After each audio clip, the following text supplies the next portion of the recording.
Hi, this is Brandon Smiley from thirstgym.com. Today we're going to talk about PRI Hooklying Breathing. So this is a breathing and respiration-based exercise that really helps teach us how to stack the rib cage over the pelvis or the diaphragm over the pelvic floor, depending upon how you really want to look at it. But this is great because it can help us restore ranges of motion. It also gets the ribs to drop down a little bit, and we can improve movement capacity while also decreasing sympathetic tone. So basically you can relax, but we can also get improved range of motion from this. And what I really like about the hook lying aspect is that we can teach the athlete or the client just how to tuck in general. Many people have a hard time understanding what that is without having some kind of compensation pattern. So we're going to kind of show you how to do that.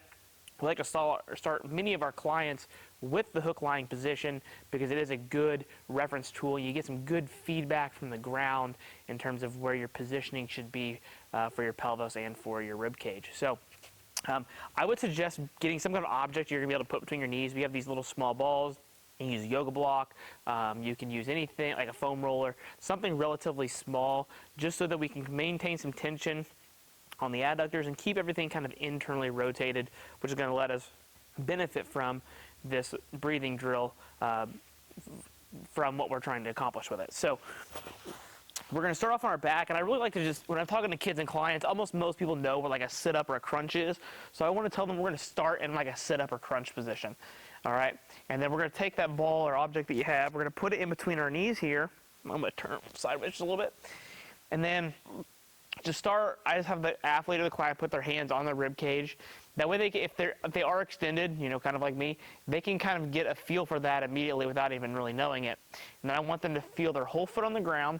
And I usually start distally and work up towards the head. So I like to tell people to push their feet into the ground, kind of like shoot their knees away. Okay, we want to try to shoot our knees up at an angle. And while I do that, I want to make sure I can feel my heels at the same time. So we're going to try to think about a leg curl here while our knees shoot forward. And boom, I immediately almost pretty much got my tilt just by doing that. Okay? Then I want to make sure I kind of relax the abs a little bit. You know, we don't want to be over crunching. Okay, we're not trying to crunch into position. We don't want the rectus to take over too much. Okay, so we're going to try to reach, curl, try to let those kind of relax a little bit. Make sure you can feel the ball. You should feel the hamstring, should feel the feet. Back should be flat. So with my younger athletes, I try to tell them I've got a $100 bill on their back and I should not be able to pull it away. Usually that helps them reinforce their tilt and help shift their spine back or their ribs back, which is what we're kind of after. And then once we're in this position, then with PRI-based principles, we're going to take our head and we're going to drop it back. This is not bad for the cervical spine. So okay, this is a good straight line from our mouth down so we can breathe. Because if we're like this, we're really going to struggle to breathe because we're not able to get oxygen in. So heads back, hands on rib cage, curl with the leg, shoot the knees forward, get that pelvis or get the rectus to relax here. And then now we're going to take our breaths in through our nose, out through our mouth. We don't want to over breathe. We don't want to breathe out so hard that we like flex while we do it. We just want to try to get good quality blowing the air out, letting our ribs come down as we do this. So push down, in through the nose, brief hold. Try to get all that air out, brief hold again. Then we're going to breathe in again. And then out.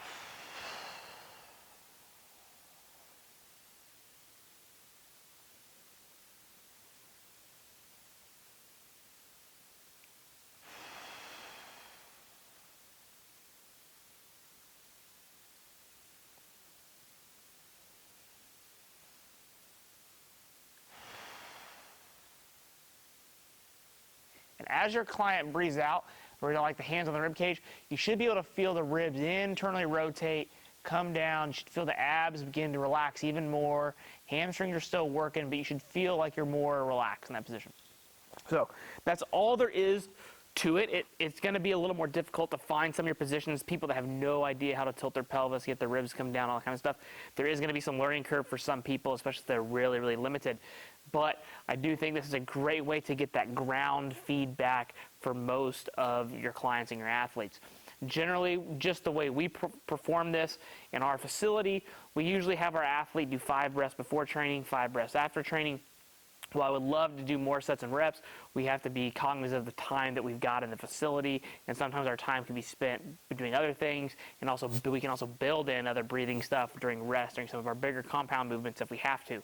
So I think ideally, if there's something you're doing at home, 3 sets of 5 breaths is a perfect place to be. If you're doing this before training and after training, you can do your 5 breaths before, 5 breaths after, and if you happen to be able to get an extra set or 2 on each side, then I think you're going to reach that threshold of learning how to get the ribs down. But again, I really like it as an introductory based thing, and there's certainly many other places that you can take the hook lying position to get further benefits depending upon where you're looking to get that improved range of motion or movement capacity, depending upon what your assessment process and how the movement of the client in front of you actually looks. So if you have any questions, feel free to leave in the comment section. Thanks. Have a great day.